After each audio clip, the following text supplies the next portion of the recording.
तो अभी हम आगे जो टॉपिक डिस्कस करेंगे that is called cancer therapy. हम डिस्कस करेंगे कैंसर थेरेपी और इसकी जो टारगेट एरियाज है कि ये जो एंटी कैंसर ड्रग है वो कहाँ कहाँ पे काम करते हैं, उनको हम डिस्कस करेंगे। देखिए, कैंसर के बारे में सबसे पहले याद रखें, कैंसर के अंदर अनरेगुलेटेड, पुअर प्रोलिफरेटेड या अनकंट्रोल तरीके से सेल की प्रोडक्शन रेट क्या हो जाती है, वो ज्यादा होती है। तो देखिए, अगर हम देखें, न्यूक्लियोटाइड सिंथेसिस होती है। न्यूक्लियोटाइड सिंथेसिस से फ्यूचर में डीएनए बनती है।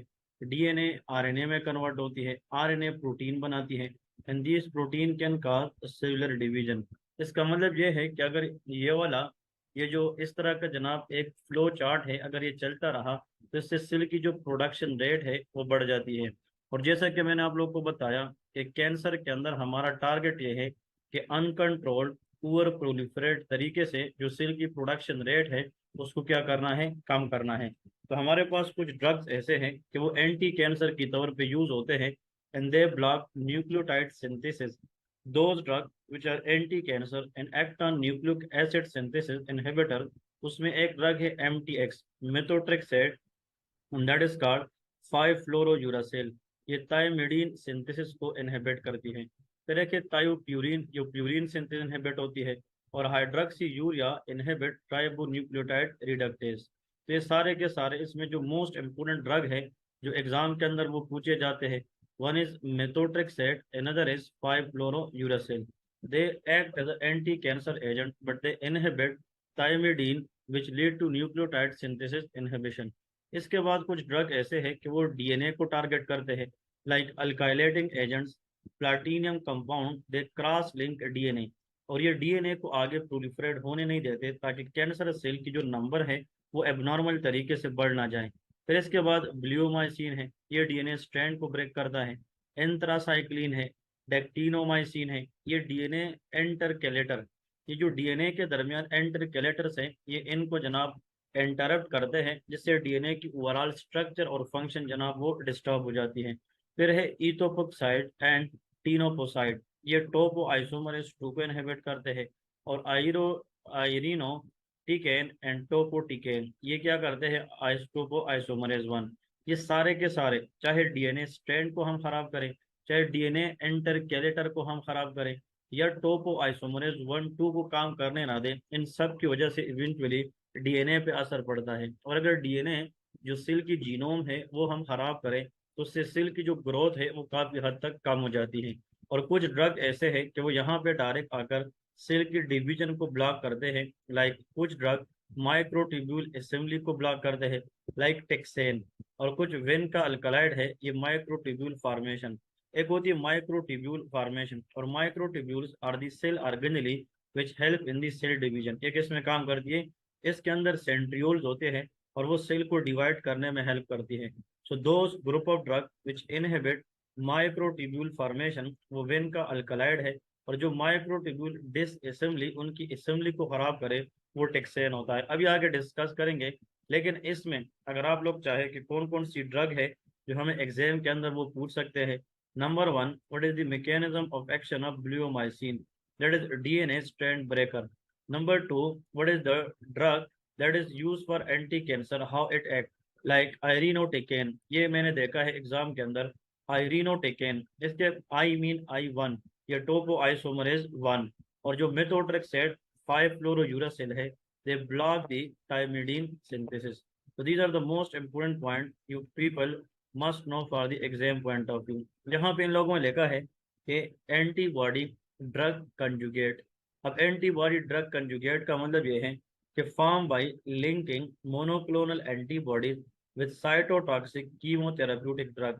मतलब अगर हम बाहर से एंटीबॉडी देंगे, मोनोक्लोनल एंटीबॉडी, और वो जाकर साइटोटॉक्सिक, ये जो कीमोथेरेप्यूटिक ड्रग है उसके साथ मिले, अब इस तरह ये वाई शेप एंटीबॉडी है और ये ड्रग है कीमोथेरेप्यूटिक एजेंट, इन दोनों की मिलने से ग्रुपिंग से जो स्ट्रक्चर बनती है, इसको एंटीबॉडी ड्रग कंजुगेट कहते हैं। अब ये क्या करते हैं, antibody selectivity against tumour antigen allow target drug delivery to the tumour cell while sparing healthy cell, very important one. देखिए, जो एंटीबॉडीज है जो हम बाहर से देते हैं कीमोथेरापी ड्रग के साथ, इसका फायदा यह है कि जो एंटीबॉडी है वो ट्यूमर सेल एंटीजन को रिकॉग्नाइज करते हैं, ताकि जो ड्रग्स है, कीमोथेराप्यूटिक एजेंट है, ये सिर्फ ट्यूमर सेल या कैंसरस सेल पे काम करे, बल्कि स्पेयर करे हेल्दी सेल को, increase efficacy and decrease toxicity. Example में अगर आप देख लें, that is called ado trastuzumab, like emptiness, trastuzumab antinase, that is used by the treatment of HER2/neu, that is breast cancer।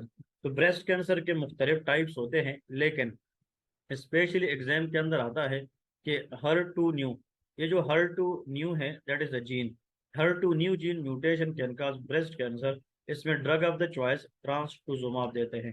तो द क्वेश्चन कम कि how drug या what is the significance of antibody along with chemotherapeutic agent. The reason is कि जो antibody है, it will selectively only act on the cell which are tumour cell by sparing healthy cell, ताकि जो chemotherapeutic drug है वो सिर्फ उन cell को टारगेट करे जिसके लिए हम देते हैं, और हेल्थी सेल को ये मतलब प्रिवेंट करे और हेल्थी सेल को डिस्ट्रॉय ना करे। इसके बाद अब आते हैं लिस्ट की तरफ आते हैं। ये जो लिस्ट इन लोगों ने दी है, इसको हम डिस्कस तो करेंगे, लेकिन ये सारा का सारा आप लोग रट तो नहीं सकते। जहाँ पे इम्पोर्टेंट एमसीक्यूज है वो सिर्फ आप लोगों ने नोट करने हैं। अब आते हैं जनाब एंटी ट्यूमर एंटीबायोटिक। अब देखें, जो एंटीबायोटिक हम ट्यूमर के खिलाफ दे सकते हैं, those antibiotic which is used for the treatment of cancer, they are anti tumour antibiotic. All are cell cycle non-specific except bleomycin, which act on G2 and M phase are specific। हमने कहा था G2 के अंदर cell की preparation होती है for cell division, और M phase is a mitotic phase, shortest phase of the cell cycle, जिसके अंदर एक्चुअल सेल की माइटोसिस होती है। तो मतलब ब्लियोमाइसिन एक ऐसा ड्रग है, यहाँ पे हम डिस्कस करेंगे, it induces free radical formation and that lead to DNA strand to break. हमने पढ़ा था ना कि ब्लियोमाइसिन क्या करता है, ब्लियो पर बी एंड बी पर ब्रेक डीएनए स्ट्रैंड। ये क्या करता है, ये डीएनए स्ट्रैंड को ब्रेक करता है। How? Because they induce and release the free radical. ये यूज करते हैं टेस्टिकुलर कैंसर में, हचकिन लिम्फोमा में यूज कर सकते हैं। लेकिन ब्लियोमाइसिन अगर हम लॉन्ग रन में यूज करें, it can cause pulmonary fibrosis, skin hyper pigmentation. तो the most important is pulmonary fibrosis. Now dectinomycin like actinomycin D intercalate into DNA and preventing RNA synthesis। ये जो डेक्टिनोमाइसिन है यार, हमने इस तरह याद किया था, बी पर ब्लियोमाइसिन एंड दिस बी पर break DNA strand, D for it inhibit, D for DNA and to RNA synthesis. ये विल्म्स ट्यूमर में देते हैं। It is a tumour commonly seen in children specially age less than 3 year and it come from the kidney. Ewing sarcoma, ये भी bone cancer है young age में, और रेप्डोमायोसार्कोमा।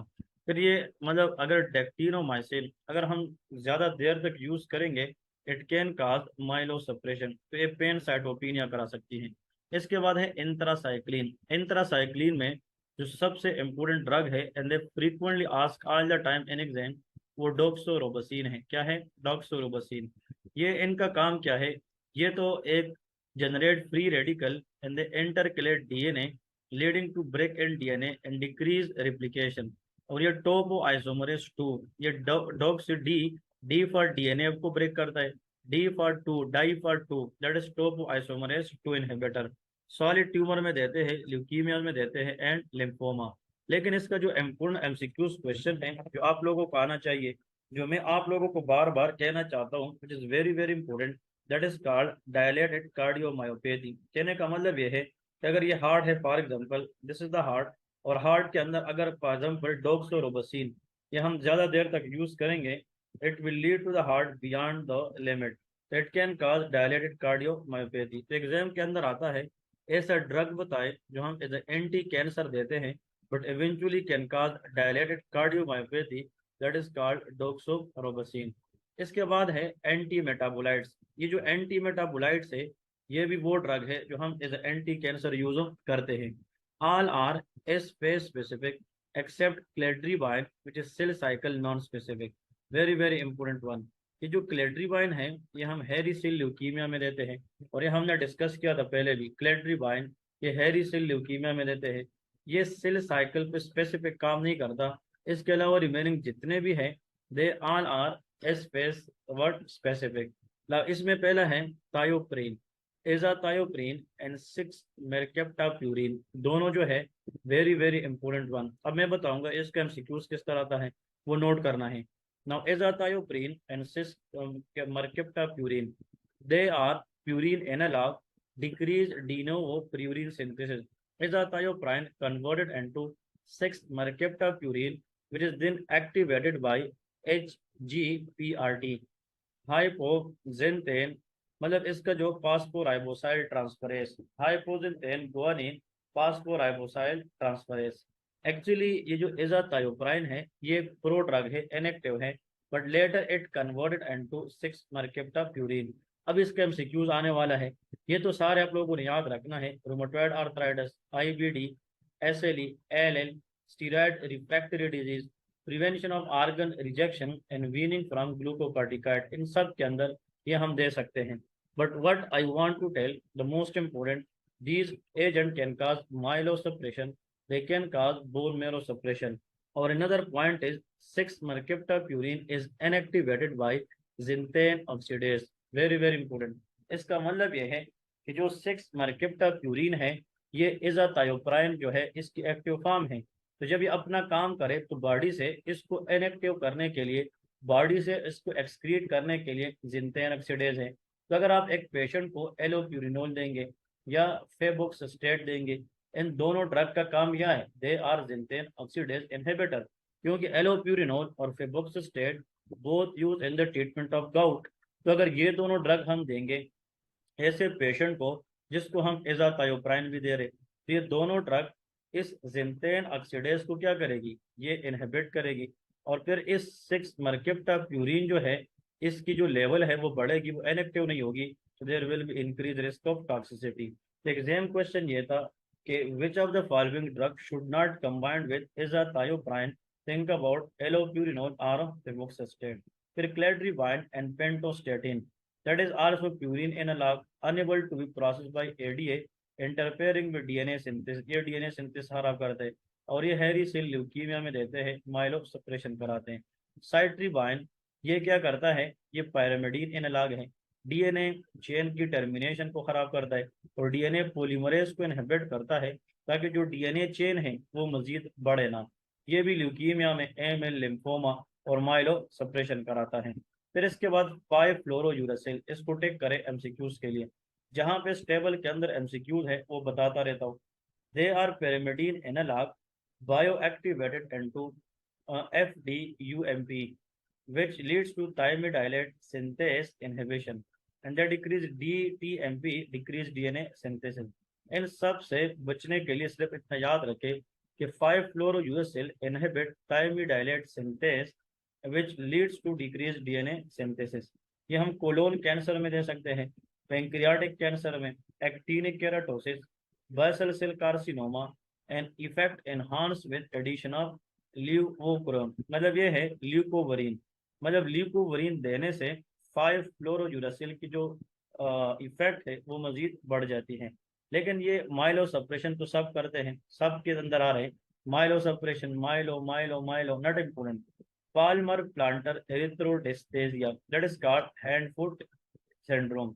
Palmo mean hand, plantar mean foot, erythrodysesthesia, इसका मतलब ये है कि पाम जो है, पाम पाम का मतलब होता है कि हम हैंड के लिए जो है हम यूज करते हैं, और दूसरी बात जो प्लांटर है, it is the word use for foot के लिए हम यूज करते हैं।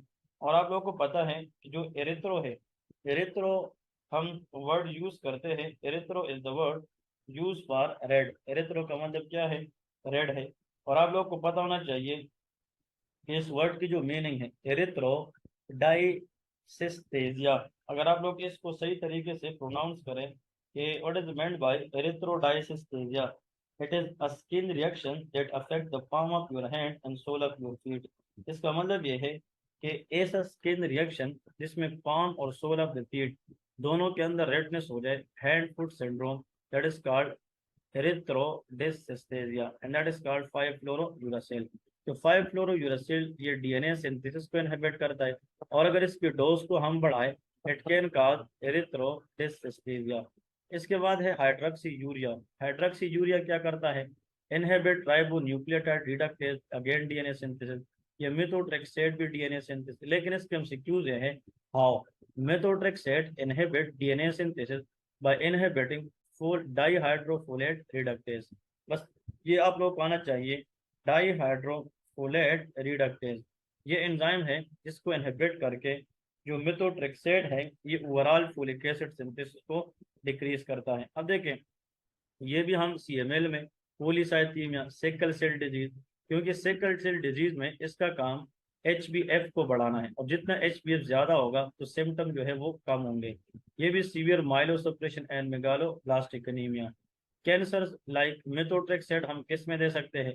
The most important in is ectopic pregnancy, क्योंकि एक्टापिक प्रेगनेंसी के अंदर क्या होता है कि अगर थोड़ा बहुत जो प्रोडक्ट ऑफ कंसेप्शन है, फीटल टिश्यू है, अगर वो एबनॉर्मल जगह पे बनी होती है तो हम मेथोट्रेक्सेट देकर उसको ज़ाया कराते हैं। क्योंकि मेथोट्रेक्सेट क्या करता है, ये जो आर्गन की सेल प्रोलिफरेशन है या सेल प्रोडक्शन है उसको इनहिबिट करते हैं। तो जो फीटल टिश्यू ग्रो करते हैं वो फिर इनहिबिट हो जाती है and the patient will be all right.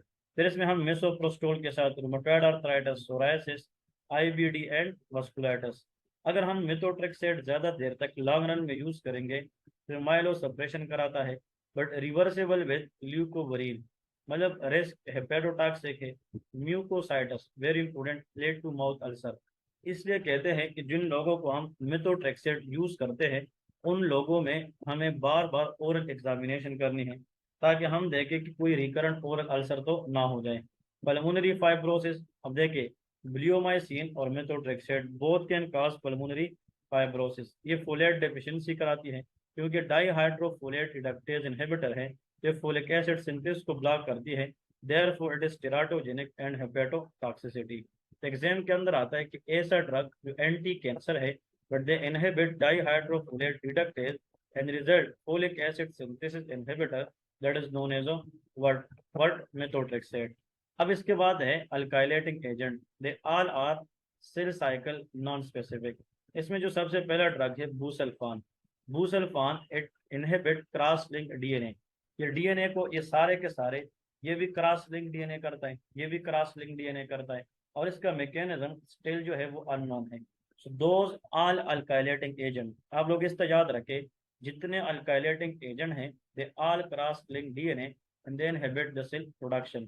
बुसल्फान used to ablate patient bone marrow before bone marrow transplantation. अब इसमें severe myelofibrosis, pulmonary fibrosis and hyper pigmentation.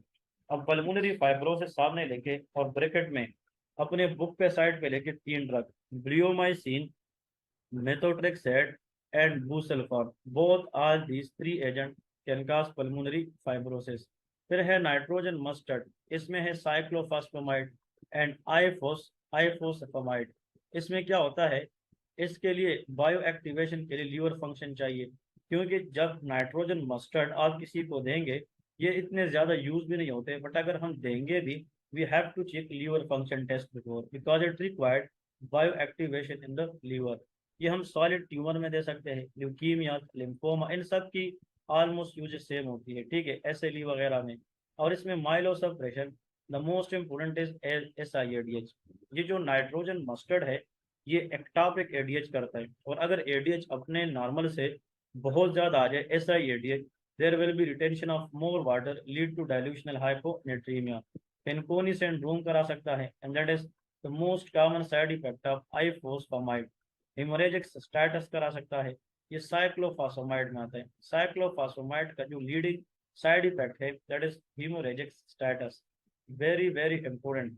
और अगर एक पेशेंट है उसको हेमोरेजिक स्टेटस है और because of cyclophosphamide use, what is the antidote which reverse the toxicity of cyclophosphamide, that is called mesna. ये मिसना एग्जाम के अंदर आता है, that is the antidote of cyclophosphamide.